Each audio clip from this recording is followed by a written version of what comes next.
Alors, je vais en profiter pour vous présenter nos intervenants de ce matin, nos invités. À côté de moi, Ion You. Bonjour Ion, vous êtes philosophe praticienne et vous travaillez pour une association que vous allez nous présenter qui s'appelle Les Petites Lumières. Nous avons également Jennifer Krief, psychologue au centre de formation Cogitation, exactement. Bonjour Jennifer et merci d'être avec nous aujourd'hui. Et à vos côtés, Frédéric Curier, spécialiste en éducation populaire, formateur également au centre de formation Cogitation. Bonjour Frédéric et merci d'être avec nous. Sur les 2 heures qu'on va passer ensemble, on va faire ça un petit peu en entonnoir. C'est-à-dire qu'on va commencer par parler de la notion d'amis et d'amitié. Et là, on verra quelles sont les positions et les éléments que peuvent apporter les philosophes et la philosophie sur ce sujet-là. Et puis ensuite, on en viendra évidemment aux amitiés de nos enfants et surtout comment se construit l'amitié tout au long de la pyramide de progression dans les âges des enfants. Et puis on verra comment tout ça se construit. Et ce qui est important, et c'est vraiment ce qu'on souhaite tous les 4, et en tout cas mes 3 intervenants, c'est qu'il puisse y avoir le maximum d'interaction avec vous pour qu'on puisse faire progresser tout ça. Alors on va commencer tout de suite avec la partie philosophique peut-être, mais Ion, déjà nous présenter l'association Les Petites Lumières. Vous adressez à la philosophie pour les enfants, c'est ça? Je fais partie d'une association qui s'appelle Les Petites Lumières qui existe depuis une petite dizaine d'années.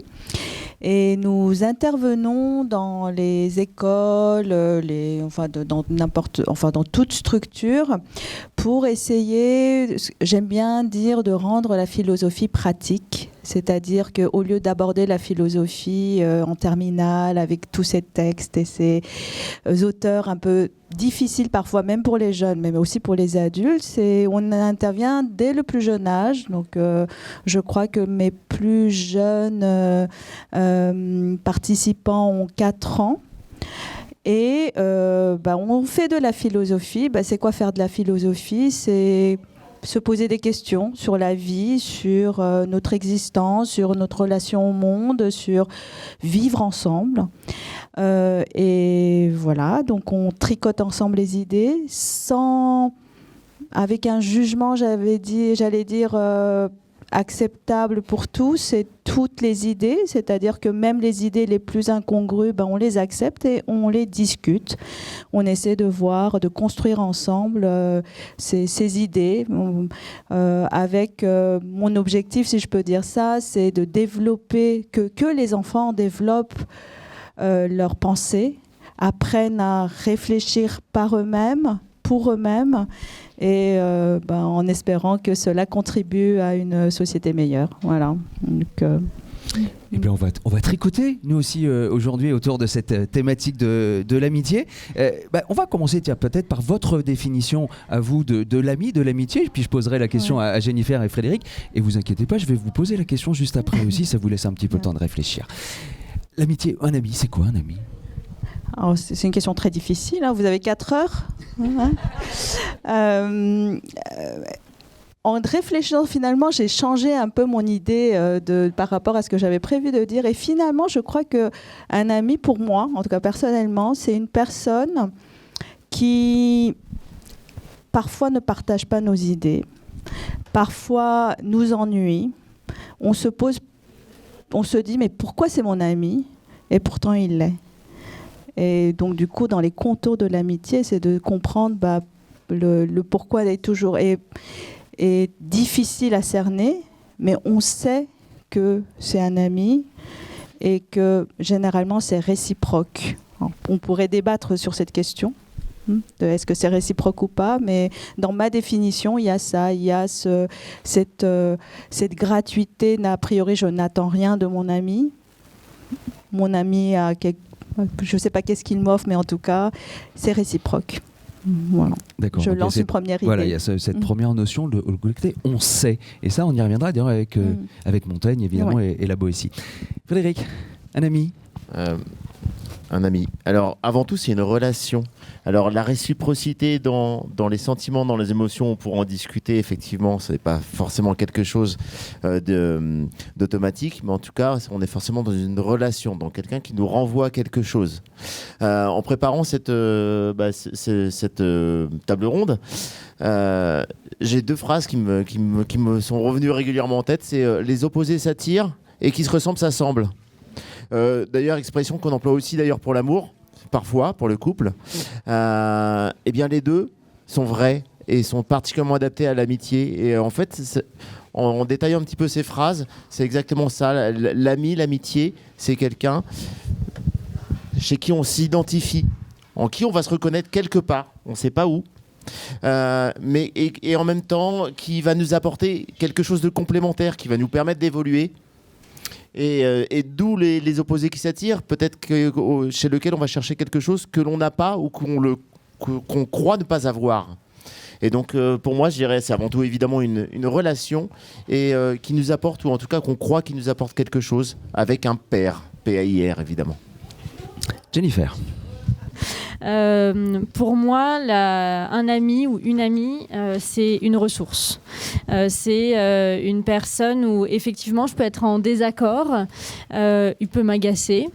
Par contre, au-delà de ces désaccords-là, c'est une personne avec qui je peux partager des valeurs et qui peut être là, pas forcément de manière inconditionnelle, mais en tout cas sur qui je peux m'appuyer lorsque j'ai besoin, avec qui j'ai tissé une relation de confiance, d'intimité et qui peut aussi à certains moments me dire que je fais n'importe quoi.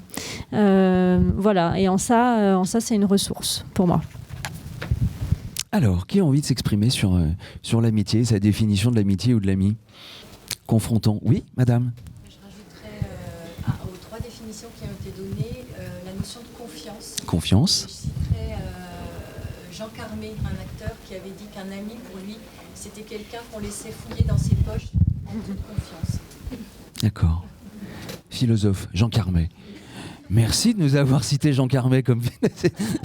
Non mais comme quoi, évidemment, toute pensée peut aussi venir de gens aussi différents. Qui sur l'amitié et l'ami? J'ai envie de poser la question à la jeune fille. C'est quoi un ami pour toi? T'as des amis? Oui. Et pourquoi t'as des amis? Et j'entends pas. Pour partager des secrets. Génial.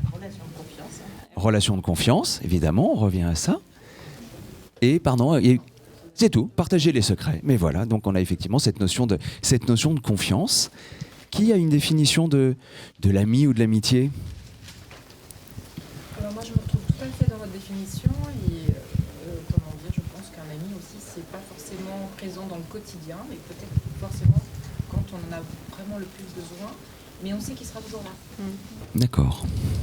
Voilà. Alors par rapport à ce que vous dites, et ça c'est grâce à vous, parce que j'ai lu l'avant-dernier numéro de Philosophie Magazine, où il y a la chronique de Charles Pépin qui s'appelle Dilemme, et justement elle est liée à l'amitié, et il parle à un moment de l'amour, et en disant que l'amour, il y a peut-être une attente aussi, quelque chose. Il y a l'attente de quelque chose, ce qui serait moins le cas dans une amitié. Voilà, c'est peut-être on peut ajouter. Mais tout l'intérêt aussi évidemment de nos échanges, c'est que chacun apporte son point de vue par rapport à ça. Quelqu'un d'autre veut intervenir sur ce qu'est un ami, ce qu'est l'amitié? Oui. C'est aussi quelqu'un qui nous soutient. Quelqu'un qui nous soutient, voilà, donc des amis qui sont là pour aider dans l'adversité. D'accord.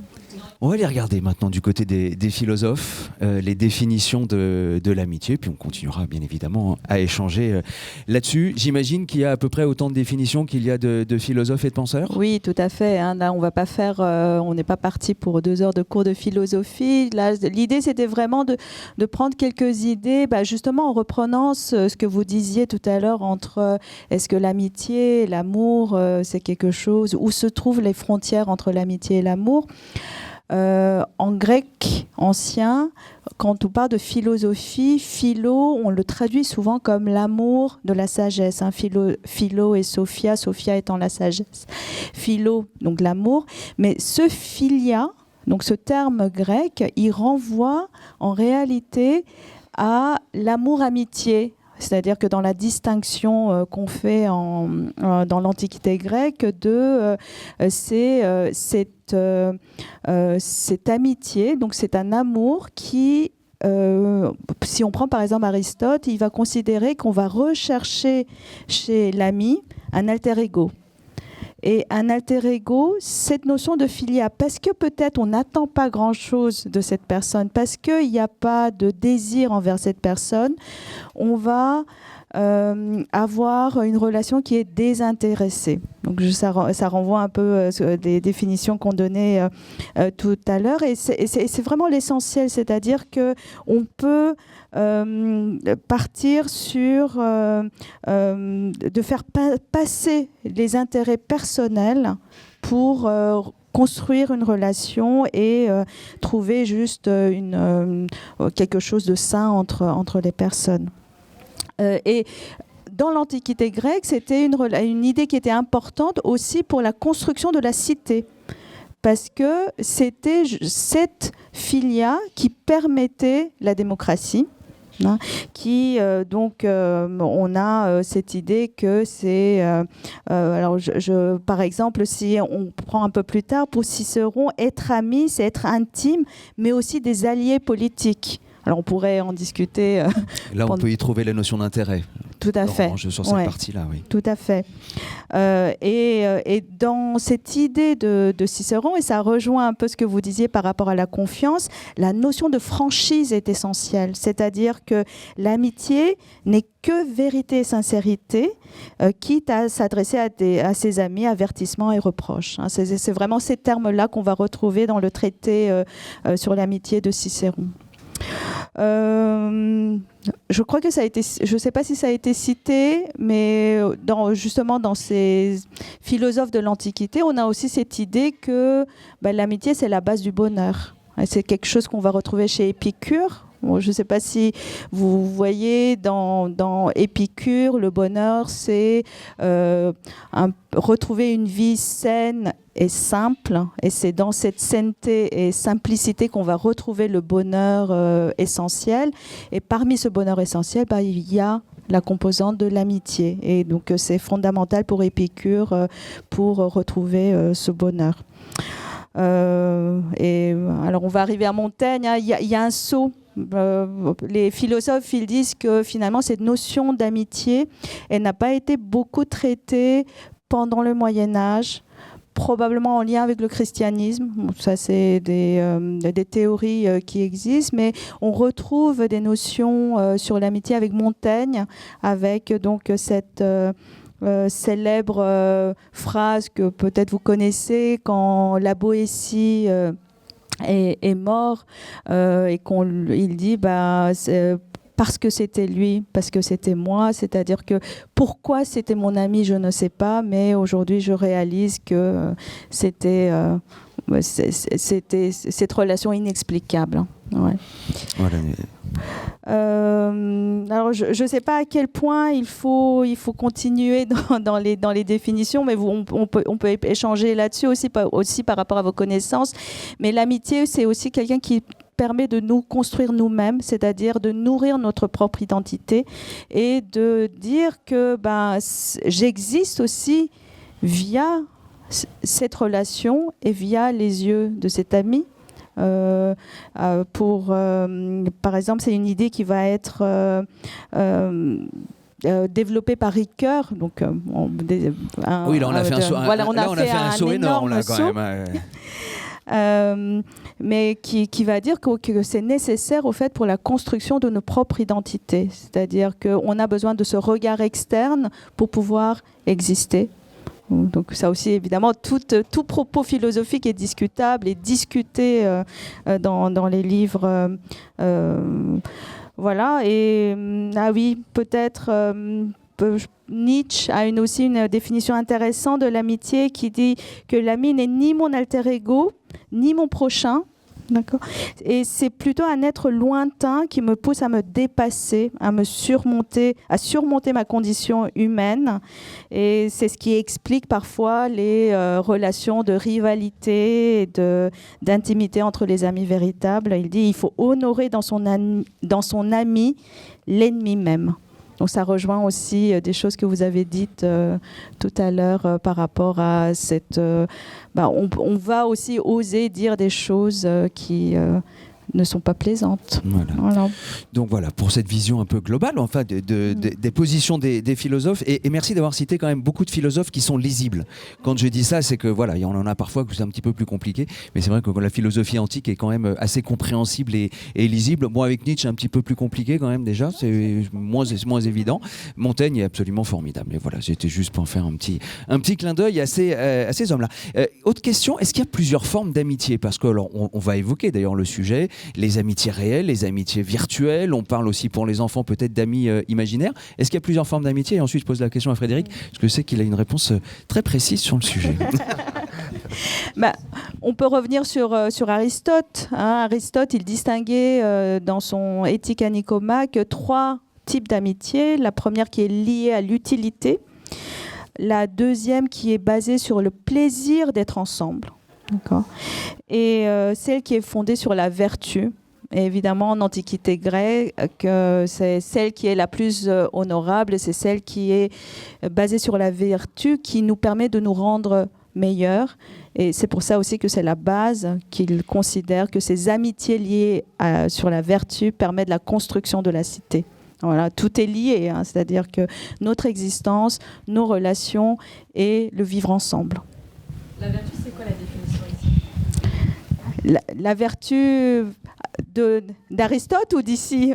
D'Aristote, quand il parle de la vertu, il parle de quoi exactement? Au fait, il y a des bases morales derrière, c'est-à-dire de notions de ne pas nuire l'autre, et j'imagine aussi de tout ce qui est enlevé, de tout désir. Tout désir et d'aller vers le bien moral. Donc quoi, il parlerait d'un modèle? Un modèle. Quand il dit il y a trois amitiés possibles, et que celle vers laquelle on devrait tendre dans une sorte d'idéal, ce serait justement la vertu, c'est ça? Ce serait ça, oui. Donc ça voudrait dire quoi? Que l'ami idéal, ce serait la personne modèle au vu des caractéristiques de l'époque? Pas forcément, parce que c'est au fait en lien avec l'utilité et le plaisir, c'est-à-dire que c'est pas forcément une relation construite sur le plaisir, ce n'est pas forcément une relation construite sur l'utile. Mais alors, du coup, j'arrive pas à comprendre. Ce serait quoi cette relation? Ça serait une base plus morale, une base plus qui réfléchit au bien, pas seulement de soi et de l'autre, mais de la communauté. Est-ce que c'est pas en sens d'être meilleur, d'aller vers qui va vous permettre de progresser et de vous rendre meilleur? Mais ça serait un peu l'idée de Nietzsche aussi, qui a été repris par Nietzsche, je me dépasse et je dépasse aussi tout ce qui me plaît pas pour le bien commun. Ouais. Dans cette logique de se rendre meilleur. Voilà. Frédéric, plusieurs niveaux d'amitié pour continuer la petite blague sur le karaoké, ça me faisait penser aux paroles de Lara Fabian et de Morane sur Tu es mon autre. Mais on y retrouve beaucoup de choses. Il y a un mot qui émerge, en fait, qu'on n'a pas mis en préambule dans les définitions, c'est le mot construction. C'est une construction, on est en train de le voir, sociétale, sociale. C'est aussi une construction propre, individuelle. Et ma réponse bien précise, sur laquelle nous avons eu l'occasion d'échanger, c'est que il n'y a pas, pour moi, à mon sens, il n'y a pas différents types d'amitié. Il y a des différents niveaux d'amitié, différentes conceptions propres à chaque individu de l'amitié. Et pour moi, c'est ce qui est important pour chaque individu, d'arriver à définir ce qui est le lien, ce que lui apporte cette amitié, quelles en sont les limites, les contours. On a commencé à l'aborder tout à l'heure lors d'un petit tour de présentation.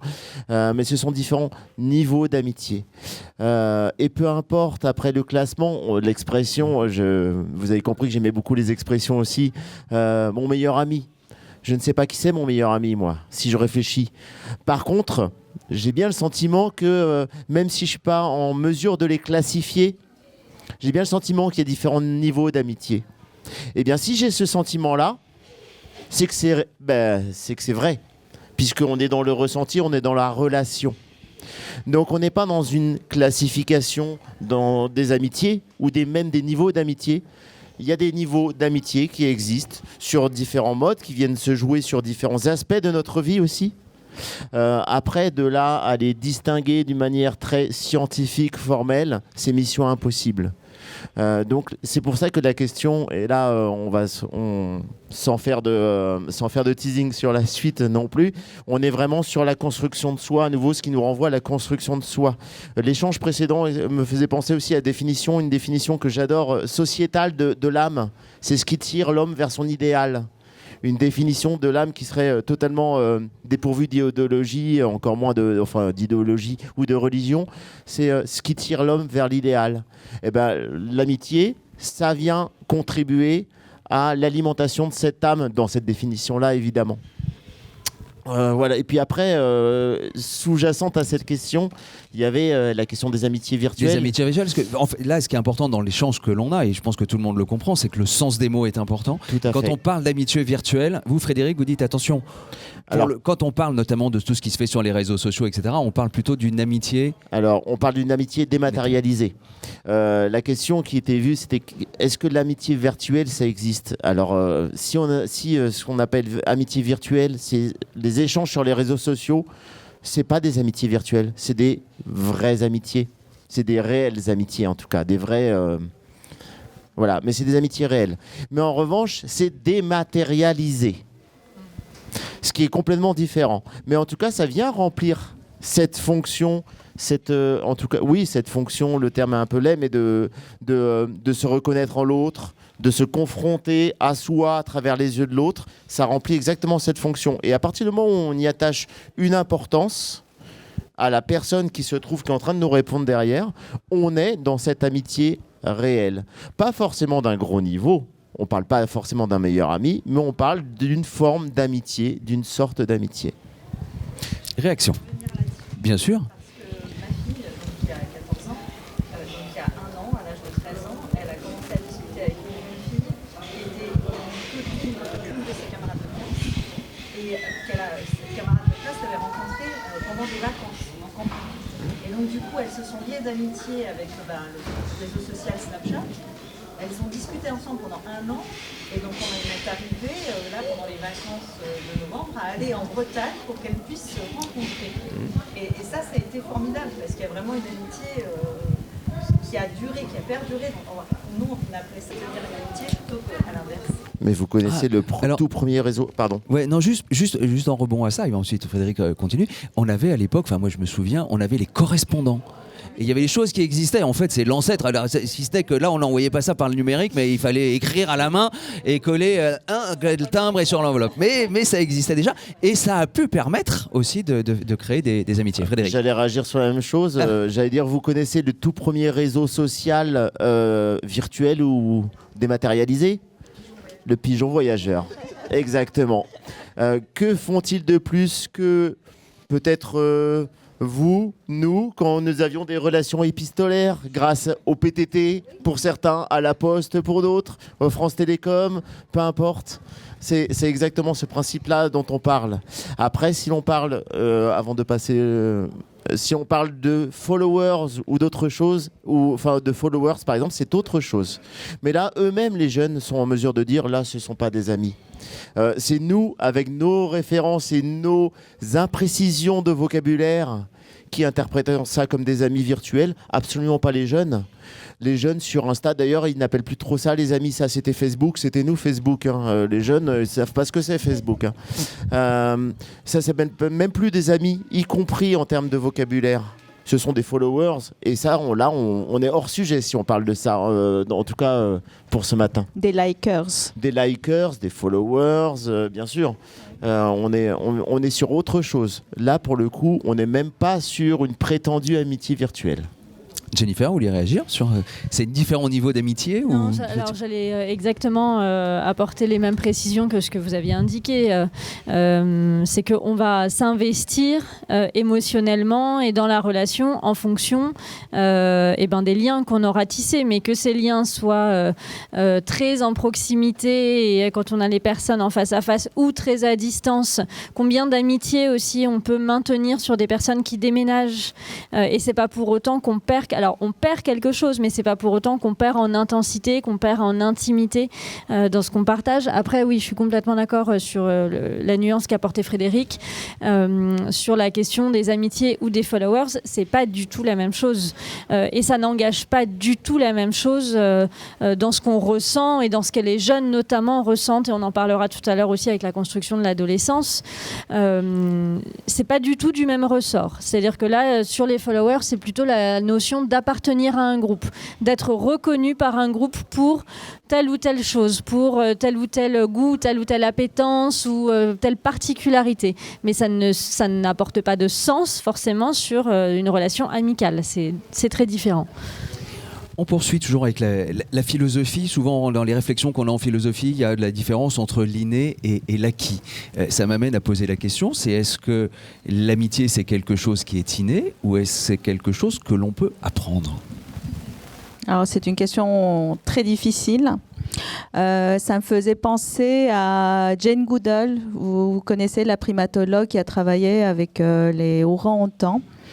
Et dans un de ses articles, elle décrit cette relation d'amitié qui s'est établie au fur et à mesure du temps. Alors, elle décrit des amitiés existantes entre les orang-outans, donc des échanges. Alors, est-ce que c'est de l'amitié ? En tout cas, des échanges gratuits que peuvent avoir deux orang-outans entre eux, mais aussi cette relation qui s'est établie entre ces orang-outans et elles-mêmes, c'est-à-dire que quand elles revenaient, par exemple, 1 an après, ils étaient capables de la reconnaître, de venir, de lui faire, enfin de la prendre dans les bras et avoir ce côté tactile, donc cette reconnaissance, et donc elle le décrivait comme une amitié.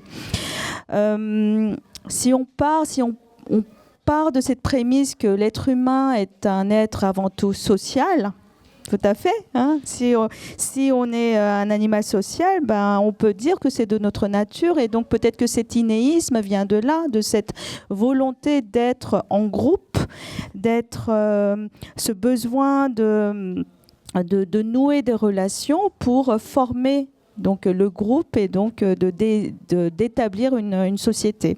Non. Donc peut-être que ça peut être la part d'innéisme et donc on pourrait dire que l'amitié répond tout d'abord à ce besoin de connexion et de solidarité pour former le groupe. Okay. Qui est essentiel pour la survie, qui est essentiel pour toutes les sociétés. On ne connaît pas de société où il n'y a pas d'amitié, par exemple. Hein. Et donc, on pourrait considérer cela comme un fondement de fait que l'amitié est quelque chose d'inné. Et en revanche, après, la manière dont on va développer les amitiés, je pense que là, c'est plus en termes d'acquisition. Ça va beaucoup. Les codes d'amitié vont être très différents d'une société à une autre, d'une population à une autre. Mais ça dépend aussi beaucoup de l'éducation, ça dépend des normes culturelles, les valeurs qu'on va inculquer ou qu'on nous a inculquées depuis notre enfance. Et bien sûr, les expériences personnelles, hein, qu'elles soient sur le net, qu'elles soient en personne, qu'elles soient épistolaires. C'est vraiment ces expériences qui vont venir construire l'amitié. Et donc, on pourrait se poser la question du rôle qu'on joue en tant que parents dans cette construction de l'amitié, c'est-à-dire quel est notre rôle dans la partie apprentissage, acquisition de ce que c'est un ami, un bon ami, etc. Voilà, ça c'est un débat qu'on avait commencé, un petit échange qu'on avait déjà avec monsieur sur le propos que vous teniez tout à l'heure, en disant que pour des fêtes organisées à la maison, vous choisissiez entre guillemets les amis qui pouvaient venir. On reviendra sur ce sujet-là. On va commencer maintenant à parler aussi un petit peu de la construction de soi et donc du développement de l'enfant, évidemment autour de soi. Frédéric, Jennifer, sur cette question de, ok, avant de se faire des amis, on a peut-être besoin aussi de savoir qui l'on est soi-même? Oui, et alors ça complète exactement ce que vous venez de dire, et sur la question de l'inné ou de l'acquis. C'est-à-dire que pour développer des amitiés, pour être en relation sociale avec les autres, on a déjà besoin de se sentir soi-même, c'est-à-dire de se sentir unifié. Ça va complètement, et vous allez voir la logique où je trouve que la psychologie et les neurosciences, même modernes, rejoignent beaucoup la philosophie. Si on revient, alors je ne vais pas vous faire pareil un cours de psycho en 5 années, mais donc si on revient à la construction de l'identité, quand on arrive au monde, on est complètement dépendant. On est dépendant des figures parentales. On a besoin de faire des expériences et des premières expériences dans les premières années, et les premiers mois évidemment, mais les premières années qui vont être sécurisantes auprès de ce qu'on appelle les figures d'attachement, donc les parents. Et donc à partir du moment où on fait des expériences suffisamment sécurisantes, on est en capacité d'aller explorer le monde. C'est-à-dire que il y a une psychologue qui donne une très bonne métaphore là-dessus, qui dit c'est comme si on mettait des parents et des enfants sur Mars. C'est les parents qui donnent l'oxygène. Si l'enfant sollicite ses parents régulièrement pour avoir de l'oxygène et qu'il en obtient très régulièrement, il acquiert un sentiment de confiance dans ce qu'on appelle une permanence, c'est-à-dire que quand il exprime ses besoins, il a une réponse qui est ajustée. Si pour tout un tas de raisons, et souvent de contexte aussi social, les parents sont un petit peu moins disponibles, il est moins en sécurité. Donc il va moins avoir la capacité d'emblée à s'éloigner, à aller explorer. Dans la construction de soi et dans la construction des relations sociales, c'est un petit peu la même chose qu'on retrouve. C'est que pour qu'un enfant puisse aller vers les autres, il faut qu'il se sente sécure. C'est-à-dire qu'il sait que s'il rencontre une difficulté, s'il a un souci, s'il tombe, s'il se fait mal, s'il a un chagrin, il y aura quelqu'un qui sera derrière. Et donc, a priori, c'est les figures parentales. Je dis pas la mère, parce que c'est pas forcément la mère, mais les figures parentales ou des adultes qui vont pouvoir le sécuriser, le rassurer, le chouchouter. Et on y reviendra aussi après sur comment est-ce qu'on aide à construire des amitiés, à exprimer ses émotions, à valider les émotions qu'il ressent, que ce soit des émotions positives comme des émotions négatives. Et donc, c'est ce qui donne le sentiment de sécurité. Et c'est ce qui nous permet de prendre conscience que on est différent de ses parents, on est différent de sa mère dont on sort quand même du ventre, on est différent de son père et on est un individu qui a ses besoins propres. Ça s'exprime particulièrement à l'adolescence, n'est-ce pas ? Qui a ses besoins, qui petit à petit va se séparer et donc qui est en capacité de ressentir tout un tas de choses pour être dans une relation d'altérité par la suite. D'accord, donc ça veut dire qu'il faut être, si je résume, mais ce qui est compliqué quand même, c'est d'abord j'ai besoin d'être en confiance, d'être rassuré, d'être en sécurité, et à partir de ce moment-là, je peux m'autonomiser, et donc c'est à partir de ce moment-là que je peux vraiment aller vers l'autre. C'est exactement, ça, cette idée-là. Tout à fait. D'accord. Frédéric, en complément peut-être. En bref, complément. À la passerelle entre la sociologie, la philosophie, la psychologie, là j'ai la pyramide de Maslow que vous connaissez certainement, qui est une sorte d'échelle de priorisation des besoins. Et parmi les besoins vitaux, donc les tout premiers, et priorisés par l'être humain, il y a le besoin de reconnaissance. Et donc la métaphore de Mars fonctionne très bien, puisque au même titre que respirer, nous avons besoin de reconnaissance. Nous sommes un animal social. Cette reconnaissance, l'enfant l'obtient de la part des parents, en tout cas des figures parentales dans un tout premier temps, et va venir la rechercher ailleurs, chez les camarades de classe qui ne sont pas forcément des amis, chez les autres adultes, à l'école, à la crèche avant l'école, et aussi chez les amis. Et donc effectivement, ce besoin, ça vient répondre à un besoin vital, clairement vital, et qui est celui de reconnaissance. Et...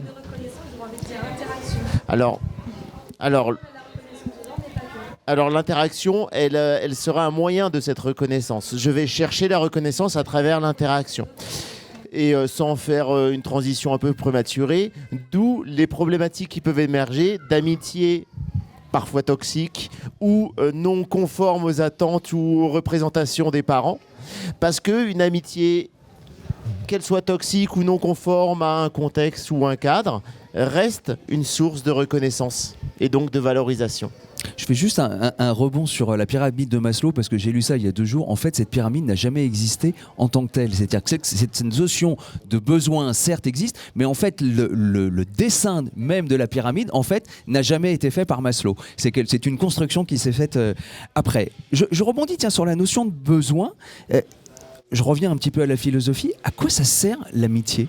Qu'est-ce qu'on peut et qu'est-ce que l'on doit attendre, si tant est on doit attendre quelque chose d'un ami? Je pense qu'on en a un peu parlé quand on a essayé de définir c'est quoi un ami dans ces différentes dans les définitions qu'on peut donner de l'amitié. On a vu qu'il y avait à quoi ça sert un ami. On a besoin de relations, on a besoin d'un alter ego, on a besoin de quelqu'un de différent. Alors, je me suis amusée à reprendre les verbatims d'un atelier que j'ai fait il y a 1 mois avec des grandes sections à cette même question, parce que bien sûr, c'est une question que je pose souvent dans les ateliers philo. Et donc, voilà, j'ai fait un petit choix. Ils m'ont répondu, un ami, c'est quelqu'un avec qui on joue. Donc, ça sert à se distraire, je sais pas, on pourrait essayer de voir. Un ami, on rigole beaucoup ensemble, on fait aussi des bêtises ensemble. Donc dans le fait de faire des bêtises, donc il y a des actions, mais peut-être que cet ami, il nous sert aussi à nous dépasser, à faire des choses qu'on ne serait pas capable de faire par nous-mêmes. C'est quelqu'un qui nous invite à son anniversaire. Alors, pas toujours, mais ça, c'est en tout cas, ça fait pas. Et bien sûr, avec à cet âge-là, si tu m'invites pas à mon anniversaire, tu n'es pas mon ami. Ouais. Un ami, il est gentil avec nous, mais parfois on se dispute. Donc, je crois que ça a été dit. Il sert aussi à peut-être dévoiler ses émotions, mais aussi à recevoir, à vivre aussi les conflits d'une certaine manière. Un ami, ça nous permet de ne pas s'ennuyer. On pourrait en discuter longtemps. Bon, on est tous amis aujourd'hui, parce qu'on ne s'ennuie pas. Et j'aime bien cette définition aussi. Ce verbatim, c'est quelqu'un qui est comme la famille, mais ce n'est pas la famille. Donc, même à 5 ans, les enfants, ils arrivent à distinguer que peut-être que le rôle qu'il joue, donc son rôle, à quoi il sert, c'est presque le rôle que pourrait jouer un membre de la famille, mais ce n'est pas la famille. Voilà. Parfois, on est très différents, mais on est des amis quand même. Ça, je pense que c'est une idée qu'on a déjà évoquée. Et un ami, c'est aussi quelqu'un qui est là quand on est triste.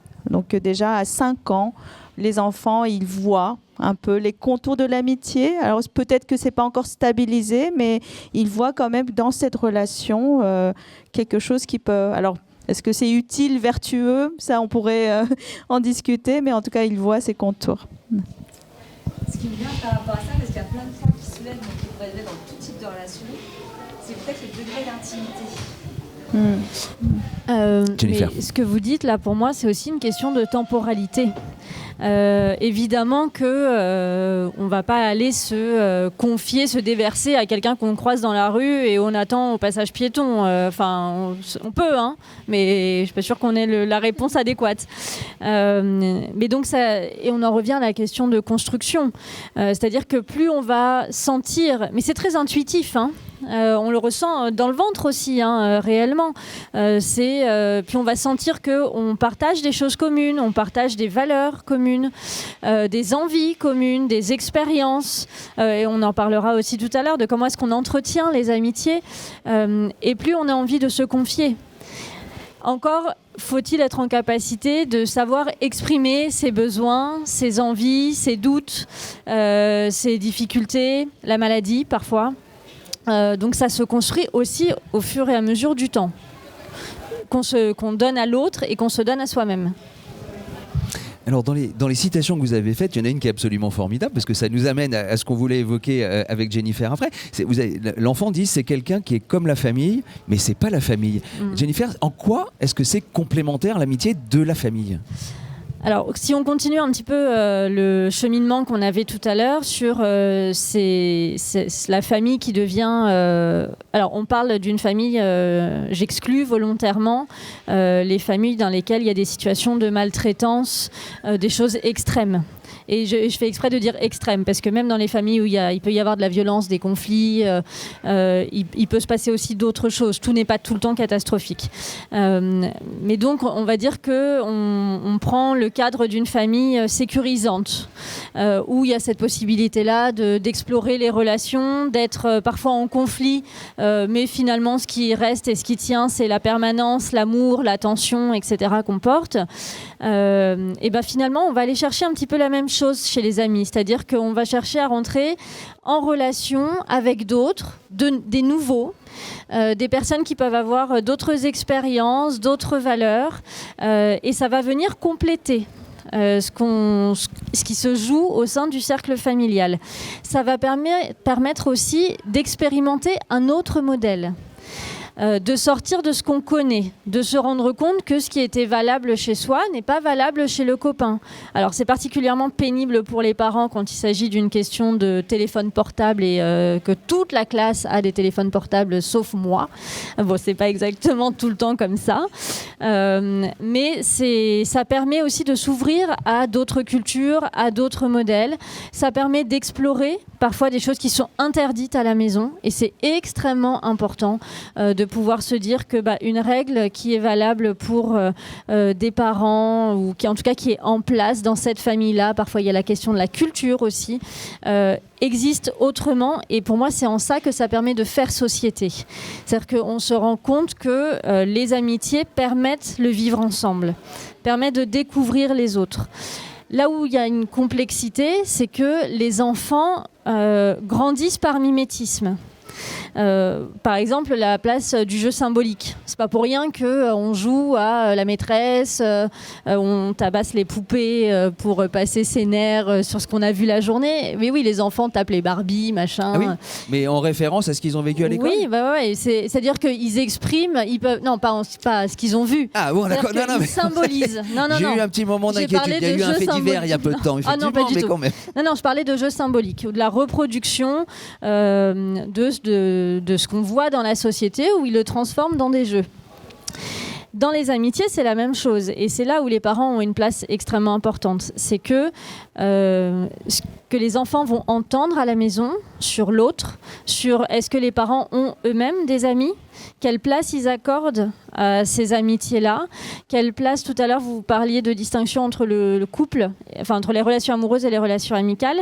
Est-ce que finalement ce qui prévaut dans ce cercle familial-là, c'est le couple et la relation amoureuse qui prend beaucoup plus de place par rapport à ce que les parents peuvent investir comme relation sociale. Tout ce qui va être transféré et absorbé en termes de stéréotypes liés au genre par exemple, qui vont reproduire mécaniquement. Donc là, on a une vraie responsabilité en tant qu'adultes sur les amitiés de nos enfants et la société qu'on construit aussi. On va regarder peut-être avec Frédéric maintenant, est-ce qu'il y a une évolution de l'amitié et de la conception que l'on a de l'amitié en fonction de son âge. On a vu à travers les témoignages de vous tout à l'heure qu'on est plutôt sur des ados. On va peut-être revenir un petit peu plus bas. On va commencer peut-être déjà à la petite enfance. Comment ça se passe? Comment on commence à avoir ces notions et cette création de l'amitié? Alors, la relation de l'amitié, elle est évidemment en corrélation totale avec la construction sociale de l'enfant. Donc Jennifer parlait de mimétisme, effectivement, mais dans la relation à l'autre, à ses pairs, elle se construit. On parle de la relation à l'autre au tout jeune âge, sans faire un long cours. On est sur une vision égocentrique du monde. Alors attention, c'est un gros mot qui a différencié de égoïste. Je ne parle absolument pas d'égoïsme, mais on est sur l'égocentrisme, c'est-à-dire que en fait, les relations que j'établis, que je visualise de ce qui m'entoure, elles sont en fonction de moi, ce que je ressens, ce que ça me fait ressentir, ce que ça m'apporte, ou ce que ça me fait, de l'effet que ça me provoque. C'est ce qu'on appelle une vision égocentrique du monde de l'entourage. Et dans cet environnement, il y a effectivement les autres enfants, qui sont des autres, Et la toute première relation que j'établis avec l'autre, c'est j'établis ce que cet autre m'apporte ou non. Voilà. Et donc petit à petit, comme ça, je me fais une map monde, une vision de mon environnement, avec des liens que je tisse tous, que je tisse vraiment avec des liens où le centre, c'est moi. Et petit à petit, donc du coup, je vais être dans une vision, une sorte de conception, même si elle n'est pas consciente, de cette amitié, de cette relation très autocentrée évidemment, très exclusive évidemment, et d'où les premières heures sur tu peux pas être l'ami avec lui si t'es mon ami, etc. Parce que je suis dans une vision exclusive. Encore une fois, attention, je ne parle pas d'égoïsme. Et puis petit à petit, au fur et à mesure de l'évolution de mon vocabulaire, de mes connaissances, de l'élargissement de la vision du monde, je vais être en mesure d'établir d'autres liens. Et ces liens, ça va être les liens qu'il y a entre les personnes, les autres personnes entre elles. Et donc, je vais sortir de cette vision égocentrique pour être en mesure de comprendre que les gens ne sont pas là, en gros, n'existent pas uniquement pour le rapport qu'ils entretiennent à moi, mais pour eux-mêmes. Et là, forcément, la vision, la conception, la façon dont je vais aborder mes amitiés, mes amicalités ou mes amitiés va se diversifier, va prendre en compte les besoins des autres, les interactions entre les autres, et on va arriver sur une conception un peu plus sociétale. Et ça, c'est à partir de quel moment? Là, parce que sur le très égocentré... Alors là, la toute première phase, c'était la petite enfance, et là, on arrive sur l'âge primaire, où on est dans typiquement le mimétisme, la reproduction d'un monde, d'une société que l'on tente de reproduire de façon imparfaite, évidemment, avec sa vision d'enfant, mais on est là-dedans. Et puis, il y a une c'est-à-dire que là, je suis déjà rentré à l'école. C'est ça, on est dans cette... Oui, pardon, l'âge primaire, on est sur cette phase de 6-12 ans. C'est ça. Donc, de toute façon, je me confronte évidemment forcément aussi à la socialisation à travers l'école. Et je la reproduis. Et notamment par le biais du mimétisme. Et puis, il y a cette phase de préadolescence, adolescence, collège, lycée, où ça vient remplir une autre fonction et ça vient, ça amène une autre conception de l'amitié qui va être celle de nous permettre de nous détacher des parents. Et ça, c'est une fonction très importante de l'amitié, alors qui est très inconfortable pour les parents, excessivement violente parfois pour les parents, mais qui est tellement naturelle et qui est la permettre. Là, on est vraiment sur l'autonomie, la recherche d'autonomie, et ça passe forcément à la fois par se détacher des parents, donc de tenter de prétendre se détacher des valeurs ou du mode de vie. Parfois du style vestimentaire, parfois des habitudes alimentaires, de plein de choses comme ça. Et en plus, ou à la fois sans revenir sur des échanges passionnants qu'on a eu dans le cadre du coin des parents, par exemple, il y a quelques semaines maintenant. À la fois, ça va permettre de venir se confronter aux parents, confronter ces nouvelles pratiques, nouveaux échanges, enfin ces nouvelles relations, les mettre sous le nez des parents pour attendre leur réaction. Et en même temps, on est à fond dans le processus d'individuation, tout simplement. Moi je deviens moi, je me construis moi en fonction de ce que j'ai envie. Alors ça ne sort pas de nulle part, évidemment, mais comme ça ne sort pas de nulle part et que on ne peut plus prétendre que ça vient des parents, eh bien on va le chercher et on va prétendre qu'il vient des autres. Et ces autres, ce sont ses amis. Donc ça vient, c'est effectivement complètement lié à la socialisation, l'autonomisation de chaque être humain, de chaque enfant, mais de chaque être humain en fait. Et cette conception de l'amitié, elle vient à la fois alimenter, et à la fois la conception de la société vient alimenter la conception de l'amitié. Peut-être poser des questions là, puisque vous êtes parent d'ado ou de pré-ado, vous reconnaissez ce que vient d'exprimer Frédéric, cette notion donc à partir du moment où je suis pré-ado et ado, l'amitié elle me sert au détachement de la famille. Je vous vois acquiescer, madame.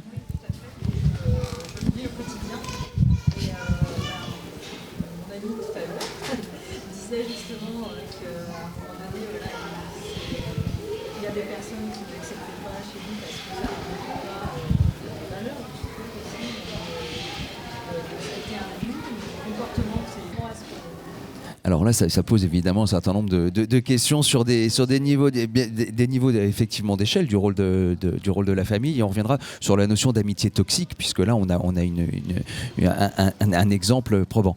Jennifer. Oui, alors on reviendra effectivement sur la question de la toxicité et surtout des signes aussi de comment pour pas embrayer sur la conférence de cet après-midi. Par contre, pour vous répondre, pour moi il y a plusieurs, il n'y a pas une réponse parce que vous avez évoqué énormément de choses, mais donc ça permet de revenir sur peut-être des points qu'on n'a pas suffisamment développés. Sur la perte de repères, l'adolescence, c'est un cataclysme, c'est-à-dire que on change complètement nos repères par rapport à la structure dans laquelle on évolue. Donc on change nos repères physiques, le corps change, on a du mal à se reconnaître soi-même, on a la puberté qui intervient, le besoin, comme disait Frédéric, de se séparer. On trouve une très forte correspondance entre, vous vous rappelez de la phase du non à 2 ans et demi, voilà. C'est une première phase de séparation que les enfants expriment et qu'on retrouve à l'adolescence, ou alors c'est pas forcément un non, ça peut être un non ferme, mais c'est parfois plus subtil, beaucoup moins rigolo aussi, voilà. Mais donc, ils ont besoin de se créer de nouveaux repères. Et ces repères-là, ils vont aussi aller les chercher dans le groupe, comme on a dit tout à l'heure. Sauf que comme il y a une phase de fragilité, parce que l'adolescence en tant que telle, c'est une période de transition très importante, où on est entre l'enfance, on quitte l'enfance. On avait parlé, dans le coin des parents, on avait parlé de la phase de dépressivité de l'adolescent. Il y a vraiment une vraie phase de tristesse à ce moment-là, de savoir qu'on quitte les relations telles qu'elles préexistaient dans l'enfance avec les relations parentales. Donc même si c'est très agréable d'acquérir de l'autonomie, c'est quand même difficile de se dire que on change quelque chose, qu'il y a un rapport qui va s'inverser à terme. Donc forcément, les relations amicales, on les surinvestit parfois. Et comme on ne sait pas forcément quand est-ce que c'est toxique et quand est-ce que ça ne l'est pas, on y va. Et on essaye et on expérimente. Et l'amitié, c'est aussi de l'expérimentation. Monsieur le maire, cher ami. Ah, nous avons un nouvel ami qui vient d'arriver. Cher ami. Ou un follower. Ou un follower. Non, mais je ne veux pas vous déranger. Ah, mais vous ne nous dérangez pas du tout. Vous ne nous dérangez pas. Réunion amicale. C'est ça. Ou sa philosophe. Et ça psychologise aussi, voilà. Donc c'est cette capacité, et c'est ce qui est formidable avec le Forum de la famille, c'est de pouvoir mixer et des philosophes et des psychologues sur cette même thématique de l'amitié. Et surtout ce qui est formidable, et je le souligne, et je pense qu'on peut le souligner tous les quatre, c'est qu'il y a beaucoup d'interactions avec le public et beaucoup d'intérêt à tous ces sujets-là. Et ça, c'est assez formidable. Est-ce que vous parlez de la bienveillance ? Vous faites une intro à mon propos qui est parfaite. On avait répété. Alors moi j'ai trouvé, je vous laisse après, mais moi j'ai toujours trouvé que ce qui fonde la relation humaine, c'est la bienveillance. Et en fait, la relation humaine, dans le cadre familial, dans le cadre du voisinage, dans le cadre de la société en général. Et on est dans une société où la bienveillance n'est pas forcément la qualité la plus partagée. La bienveillance, c'est accepter que l'autre soit différent. Et c'est pas parce que quelqu'un est différent, a des opinions différentes, que forcément on est en conflit. On apprend des mécanismes d'acceptation de l'autre. Et avoir des amis, c'est simple. Mais si on enlève ça et si on enlève cette bienveillance, la vie, honnêtement, devient épouvantable. Moi, je trouve que, voilà, c'est faire passer l'idée que la bienveillance, c'est une qualité humaine. Et que sans ça, la vie collective devient extrêmement compliquée. Il faudrait définir la bienveillance philosophiquement. Vous avez 4 heures. Voilà. Moi, je me dis simplement, la bienveillance, ça commence par, à mon avis, le fait de se dire qu'on n'est pas parfait soi-même. Et qu'ayant conscience de son imperfection, on accepte peut-être plus facilement les imperfections des autres. Merci. Merci beaucoup, monsieur le maire, et merci donc pour cette transition donc sur la bienveillance, qui est un mot qui est quand même un peu galvaudé aussi en ce moment. C'est extrêmement galvaudé. Et d'ailleurs, je sais pas, c'est le dernier bouquin de Julia de Funès qui vient de sortir sur j'ai plus le titre, mais le titre m'échappe, mais notamment sur tous ces termes qui sont employés en entreprise et le côté bienveillant est aussi un petit peu à remettre en cause, mais peut-être pas dans l'expression qui était celle du maire à l'instant. Et en tout cas dans la dynamique. Donc je plaisantais en disant que ça fait une intro, mais c'est vrai. Parce qu'on parlait de la perte de repères et donc de l'investissement que les jeunes ados, pré-ados vont avoir auprès de leur groupe. Et donc que ça permet de se récupérer et d'être validé, d'avoir des signes de reconnaissance, etc. Et là où on a aussi un rôle en tant que parent, c'est, alors, j'allais pas forcément utiliser d'emblée le mot bienveillance, mais le mot empathie, puisque vous l'avez employé. Ce sont ce qu'on appelle des compétences psychosociales, c'est-à-dire que d'être en capacité de faire preuve de bienveillance. Donc, moi, ce que je mets derrière la bienveillance, c'est de l'écoute, de l'attention, de savoir où sont mes limites et à quel endroit est-ce que je peux avoir un impact sur l'autre, et donc un impact positif ou un impact négatif, et donc de m'arrêter. C'est la question du respect et de l'attention. Porter à l'autre, peu importe qui il est, et pas que des amis. On peut détester quelqu'un, mais se montrer bienveillant à son égard. Et de manière identique, on peut détester quelqu'un, mais ressentir de l'empathie pour cette personne-là. C'est la capacité à se mettre à la place de l'autre. Non pas à ressentir exactement comme lui, mais à imaginer ce que la personne peut ressentir. Forcément que c'est lié à l'éducation qu'on transmet. Et que on a une prise directe avec l'évolution et l'éducation de nos enfants. Mais on est traversé, et vous en parliez très bien tout à l'heure, et vous en parliez aussi tout à fait sur la question de la domination, de la possessivité. On est dans une société qui se développe de plus en plus sur ce rythme-là de posséder, d'acquérir, de domination et de rapports d'emprise entre différents systèmes et de rapports de tension. Et ça, il faut absolument qu'on en ait conscience, parce qu'on ne va pas le résoudre à un titre individuel, mais par contre, en ayant conscience, on peut y participer, mais on y participe justement à travers l'éducation et Exactement. Quand tout à l'heure je vous disais qu'en fonction de le fait de développer ces compétences-là chez nos enfants, de leur permettre d'exprimer leurs besoins, leurs émotions, de développer leur empathie, ça fait une autre société. Donc c'est là où on fait bouger les choses. Alors justement, pardon, mais c'est formidable. Sans transition, justement, on parlait de l'adolescence, il y avait l'image du cataclysme. Alors de toute façon, ce qui est certain, c'est qu'effectivement, cette période de l'adolescence, il y a un certain nombre de choses de l'ordre du cataclysme qui sont à gérer, qui sont potentiellement problématiques, voire dangereuses. Mais comme pour le passage d'un cataclysme, plus les fondations ont été posées avant, plus il en reste après.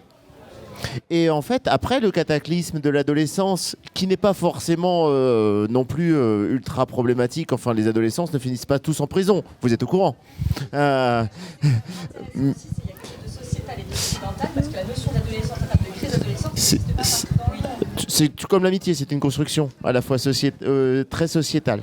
Mais en tout cas, tout ça pour dire que de toute façon, toute l'éducation qu'on fait avant, à travers l'aspect modélisateur, l'aspect d'instruction, d'éducation, de transmission, même si à un moment il est chamboulé, il est remis en cause, il est rebattu pendant cette période de l'adolescence, après l'adolescence, il reste des fondations, et plus ces fondations sont solides, plus elles seront solides pour la suite, et elles seront toujours présentes, surtout après le cataclysme. C'est aussi ça qu'il faut avoir en tête. Maintenant, sur la période de l'adolescence, il y a cette transition, ce passage un peu délicat. J'aime bien parler de virage pour les parents dans le passage à l'adolescence. Et d'où la question de l'accompagnement en tant que parent sur l'adolescence. Sur l'adolescence. Et sur l'épanouissement. Mais Madame avait un témoignage et on reviendra sur les deux volets. À la fois, effectivement, comment permettre aux enfants d'entretenir une relation épanouissante et sur la durée, même si Madame disait tout à l'heure que c'est pas forcément éternel, cette amitié. Et on reviendra sur la notion de toxicité. Madame. On a une fille qui va avoir 23 ans. En fait, il se plaignait de ne pas avoir d'amis. Et ça a été très dur le lycée en fait. D'accord. C'est-à-dire qu'à l'école, on a peut-être des copains ou des copines d'ailleurs plus que des amis, parfois aussi ? Ça, je crois que c'est très variable. C'est ce qu'on disait tout à l'heure sur la notion de temporalité et de savoir jusqu'à quel point on a envie d'investir une relation.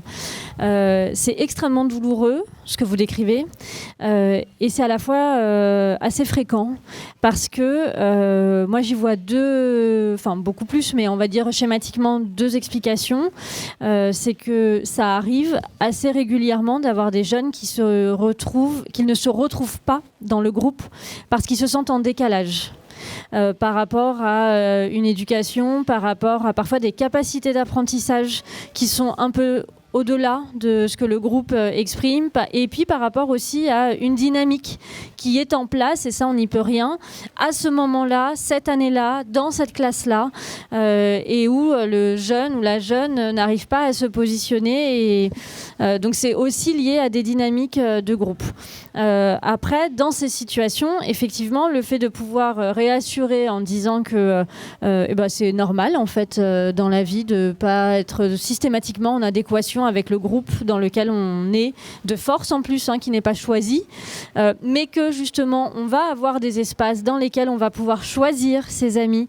Parfois on dit que les amis c'est une autre famille qu'on a choisie. Donc ça permet de projeter sur le fait que toujours pareil, en ayant conscience de qui je suis, quels sont mes besoins, qu'est-ce qui est OK ou qu'est-ce qui ne l'est pas dans les relations, on va avoir la capacité d'explorer d'autres espaces.